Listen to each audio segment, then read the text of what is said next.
Hai semua, Assalamualaikum warahmatullahi wabarakatuh. Ketemu lagi ya bareng aku Feti Ira.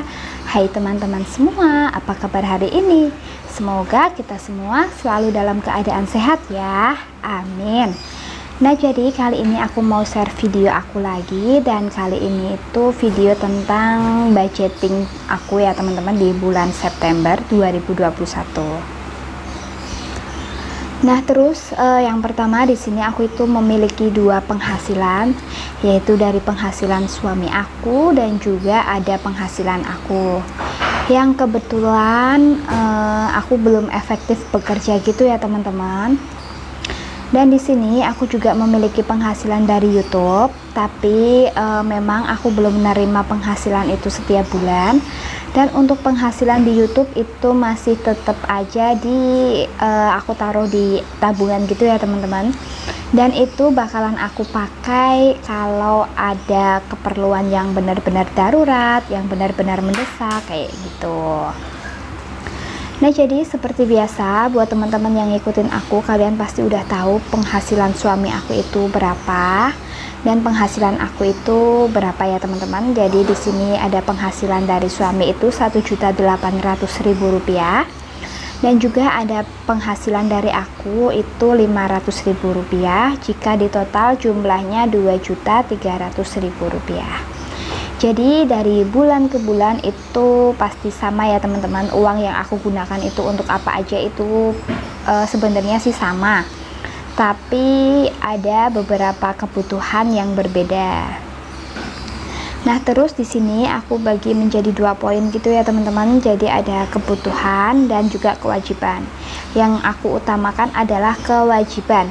Kewajiban itu seperti bayar-bayar tagihan, terus listrik kayak gitu benar-benar wajib, dan kebutuhan. Sedangkan kebutuhan itu juga wajib ya teman-teman, tapi kita harus belinya benar-benar apa yang kita butuhkan aja.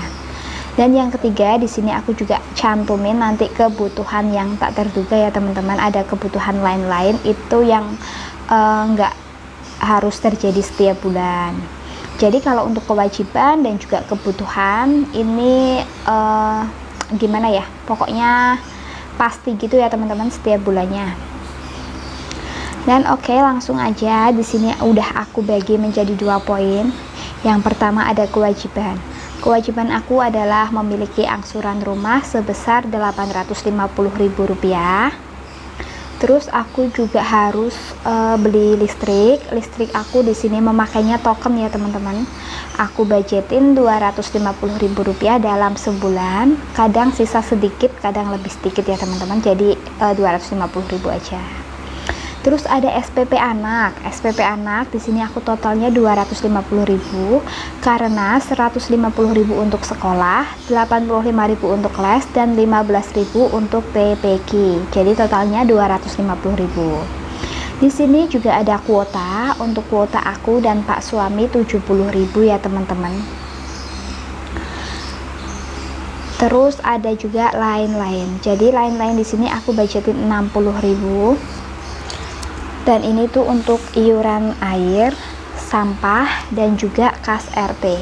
Jadi mulai bulan ini di perumahan aku itu udah mulai dimintain kas RT gitu ya teman-teman. Kalau untuk biaya sampah itu Rp15.000 aja, untuk kas RT per minggunya Rp5.000, dan sisanya itu untuk bayar air. Nah, total semuanya adalah Rp1.480.000. Terus lanjut ke poin kedua. Di sini aku ada beras ya teman-teman. Yang utama itu beras, tapi kenapa aku coret? Karena aku kemarin dapat kiriman beras dari ibu mertua 10 kilo. Terus aku juga dapat dari kantor Pak suami itu 5 kilo. Jadi dalam 1 bulan insya Allah cukup ya teman-teman. Terus di sini ada gas. Gas aku kasih budget Rp30.000. Jadi sebenarnya dalam 1 bulan itu aku gas habis 1 tabung pakai gas melon, itu harganya Rp20.000 ya teman-teman. Aku kan juga jualan gas. Nah, terus tapi kadang secepat-cepatnya paling cepat itu bisa untuk 3 minggu. Jadi untuk 10.000-nya aku sisihkan dulu. Untuk belanja bulanan di sini aku masih sama kasih budget 150.000 karena memang menyesuaikan pendapatan gitu ya teman-teman. Dilanjut juga ada belanja mingguan 75.000 per minggu dikali 4 jadinya 300.000, atau kalau mau belanja harian juga bisa dengan budget 10.000 per hari. Pokoknya sepintar-pintarnya ibu rumah tangga aja ya teman-teman dalam mengelola uang itu. Terus di sini juga ada perlengkapan anak. Perlengkapan anak itu meliputi pampers dan juga susu anak aku.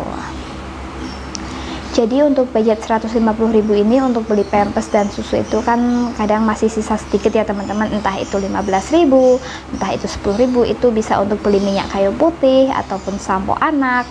Kan kayak gitu nggak mesti habis setiap bulan, dan juga semisal kalau uang belanja bulanan aku sisa, itu aku sempil-sempilin di dalam uang belanja bulanan.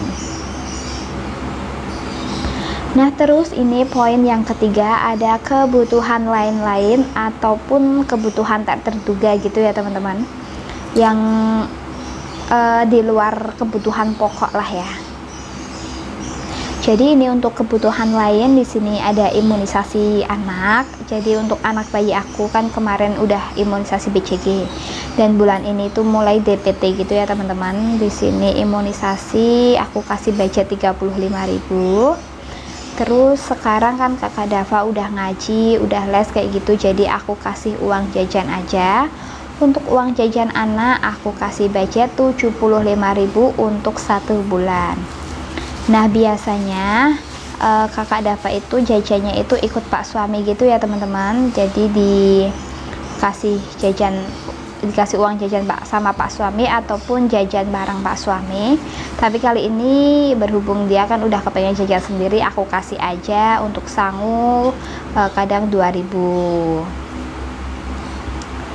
Nah terus di sini untuk uang bensin, mungkin ada beberapa teman-teman yang tanya uang bensinnya mana. Untuk uang bensin itu aku nggak nanggung ya teman-teman. Uang bensin ini urusannya pak suami. Terus untuk uang jajan pak suami juga nggak masuk ke sini, uang transport pak suami nggak masuk karena pak suami mencari tambahan sendiri. Jadi kadang pak suami cari tambahan kesana kemari itu untuk jajan kayak gitu ya teman-teman. Kalau semisal ada salah satu kebutuhan yang kurang, itu juga bisa dibelikan sama pak suami.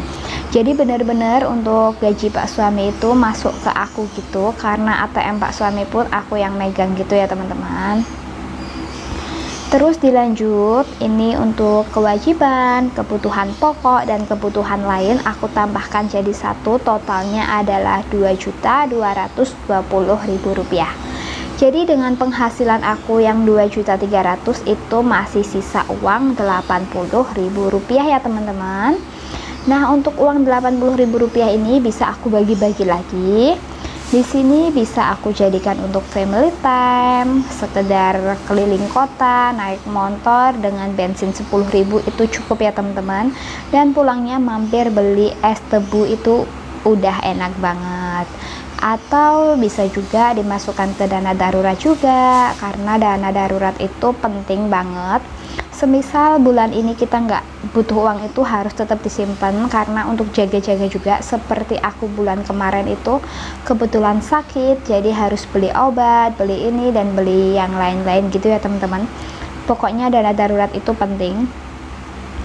Terus di sini juga bisa dijadikan untuk sedekah ataupun untuk dikumpulin untuk beli skincare, itu bisa banget. Pokoknya dibagi-bagi sendiri aja. Nah jadi untuk pengeluaran aku bulan ini kira-kira seperti ini ya teman-teman. Semoga ini tuh bisa bermanfaat dan bisa juga menginspirasi. Jadi besar kecilnya penghasilan itu tergantung kita mengelolanya juga. Cukup atau tidaknya itu tergantung pada diri sendiri juga. Semoga video aku bisa bermanfaat ya. Dan aku rasa cukup sekian video dari aku. Terima kasih buat teman-teman yang sudah nonton video aku sampai di menit ini. Dan buat teman-teman yang belum subscribe, jangan lupa untuk subscribe ya, like dan komen. Mohon maaf apabila ada salah-salah kata dalam video ini. Aku pamit undur diri. Wassalamualaikum warahmatullahi wabarakatuh. Bye bye.